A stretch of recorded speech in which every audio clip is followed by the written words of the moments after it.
Доброго времени суток, уважаемые любители электротранспорта. Мы много уже говорили про амортизаторы. Мы говорили о них в каждом обзоре, упоминали их в каждом видео. В том числе в одном из последних видео я вам рассказал, как выбрать хороший электроскутер. В том числе там тоже затрагивалась тема амортизации. В том числе мы показывали вам, как правильно регулировать амортизаторы на электроскутерах Skyboard. Этому посвятили отдельный ролик. Если не видели, то посмотрите, оно получилось зачетным. Сегодня я не зря приготовил такой стол под цвет Skyboard, потому что сегодня мы разберемся, что же находится на самом деле внутри амортизаторов. Говорить можно много, но что на самом деле? Может быть, мы вас обманываем, а может быть, китайцы нас обманывают.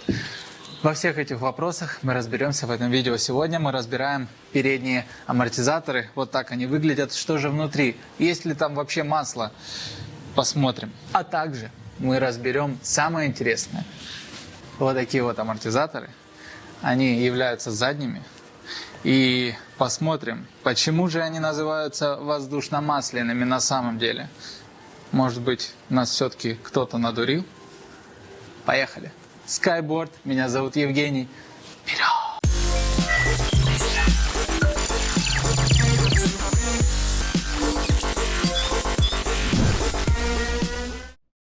Итак, что мы сегодня хотим выяснить? Что я хочу сегодня доказать в первую очередь себе? Во-первых, передние амортизаторы. Сначала мы начнем с них. Во-первых, масло должно быть вот здесь, вот в этой черной штуке, черном бачке, грубо говоря, в черном корпусе. Далее, вот этот стержень, внутри него еще маленькая тоненькая трубочка. Внутри там тоже должно быть масло. Внутри должно быть масло, и оно, когда мы его перевернем, оно должно довольно быстро вытечь. Если масла достаточно, то она в принципе полная, и масло должно сразу побежать. Это уже два момента. Значит, масло здесь, масло здесь. И еще, как сам металлический стержень, ходит по корпусу. То есть, вот этот стержень должен, во-первых, плотно сидеть, не ерзать туда-сюда, но в то же время он должен нежно входить и выходить. Поэтому вот на эти основные три пункта мы будем смотреть. То есть конструкция и где располагается и в каком количестве масла. Далее, самая интересная часть, вот это, задний амортизатор. Почему самое интересное? Потому что многие фирмы используют фейковые бачки для воздуха. Фейковые бачки для воздуха, они просто для красоты, то есть ничто их не соединяет с пружиной. Вот этот проход обычно запаян просто, то есть там нету вообще никакой трубки. То есть воздух, как бы он... Бачок рабочий, но при этом, если вы сюда накачиваете воздух, то воздух не идет сюда, то есть он просто бесполезен. Так китайские некоторые фабрики набивают себе цену, просто устанавливают фейковый бачок. Что у нас? Я ни разу не разбирал амортизатор у Skyboard.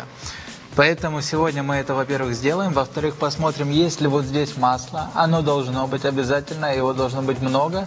То есть вот красный бачок внутри пружины – это для масла. Красный бачок рядом – это для воздуха. И они должны быть соединены. В принципе, это все, что мне сегодня нужно знать. Я сейчас нахожусь на одном из наших складов и сразу отвечаю на вопрос.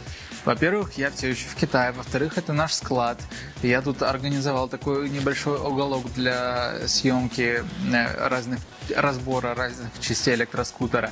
И зачем это вообще нам надо? Задача сверху для меня – показать всем, что Skyboard максимально открытый для своих клиентов. Поэтому...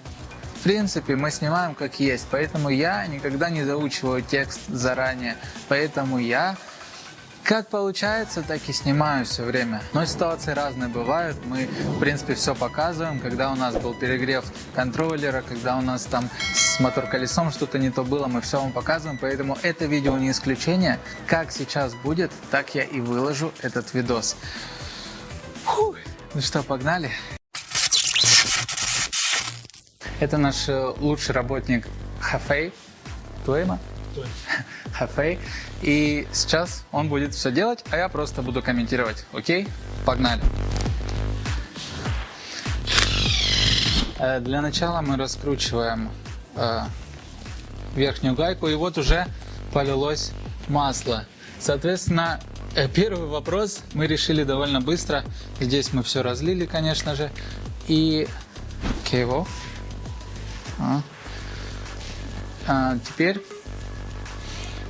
можно посмотреть, насколько плотно, точнее не плотно, а свободно, но в то же время плотно оно входит. Посмотрите, как нежно я это делаю. Вот. Соответственно, смотрите, мы смотрим, что внутри все в масле. Более того, оно еще там плавает. Это основная бочка. Далее внутри, соответственно, тоже масло, естественно. Поэтому мы отвечаем сразу на несколько вопросов. Во-первых, масло на месте. Во-вторых, масло еще есть здесь, внутри, откуда оно изначально выбежало.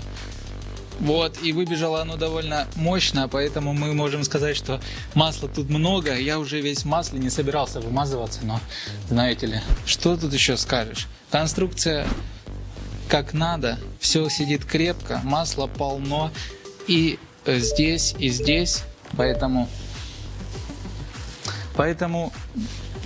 мне надо вытереться.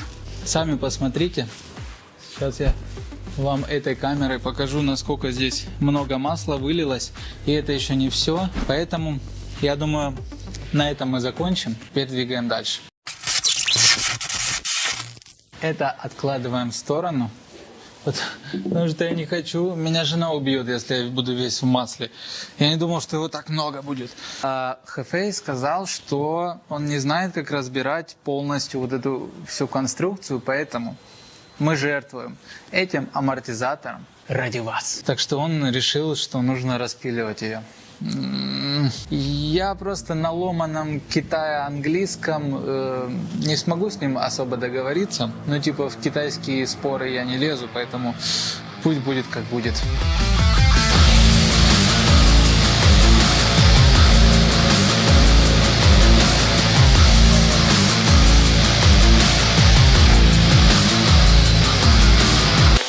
А спилить пружину так и не получается. То есть, как минимум, она точно не пластиковая.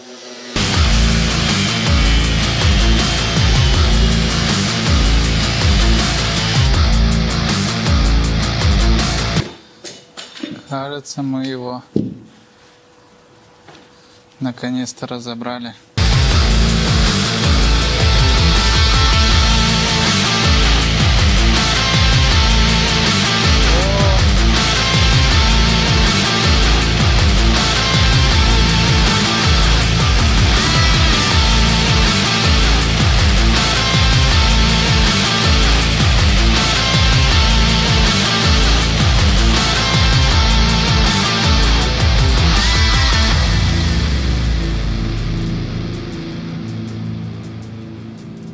И самое важное.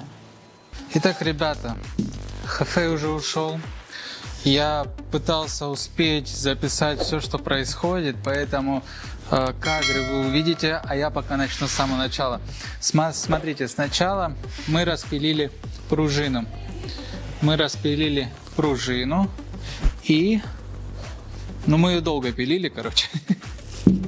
И трубку. Трубка, естественно, ничем не заполнена, она такая должна быть. Она должна выдерживать вес. По разрезу металла мы можем сказать, что никаких там гранул и так далее, что говорит как минимум о качестве данного изделия. Но это не самое важное. Это первое, что я увидел здесь. Да? Далее мы распилили сам бачок. Если там вообще масло, спрашивал я у китайцев, они меня уверяли, что есть. И вот что на самом деле.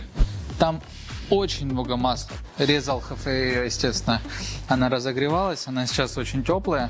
на самом деле. Блин, все так, как они и говорили, я удивлен. Но самое главное, многие фирмы используют газомасляные амортизаторы, но бачок является фейком. Но это не фейк, он реально работает, и масло здесь тоже было. Вот посмотрите сейчас, тут дырка, которая идет в сам амортизатор и влияет на его мягкость. Вы представляете вообще? Полностью оправдано. Я не знаю, что вам еще говорить. То, что я знаю, я вам все рассказываю. То, что вы знаете, вы можете писать в комментариях. Все было именно так, как сказали китайцы. А так бывает далеко не всегда. Вот что у нас получилось. Я очень доволен результатом, но это лишь первое видео из этой серии. Дальше будет интереснее. Дальше мы будем распиливать и другие части. Если не сможем их разобрать, то будем распиливать. Мы можем пожертвовать одной такой штукой ради вас, как минимум, и ради нашей уверенности в нашем качестве. Поэтому давайте так. Что вы хотите еще увидеть? Пишем в комментариях. Может быть батарейка, может быть контроллер, может быть мотор-колесо.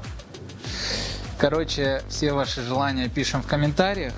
Мы дальше будем разбирать. Я напоминаю, что нашу продукцию от компании Skyboard вы можете посмотреть на сайте skyboard.store, а также ищите магазины наших дилеров у себя в городе. Вот вам список. Вы приходите, тестируете, смотрите, щупаете и только потом решаете покупать наши электроскутеры после всех своих личных тестов.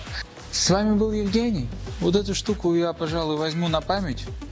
А вы подписывайтесь на Skyboard и оставайтесь с нами.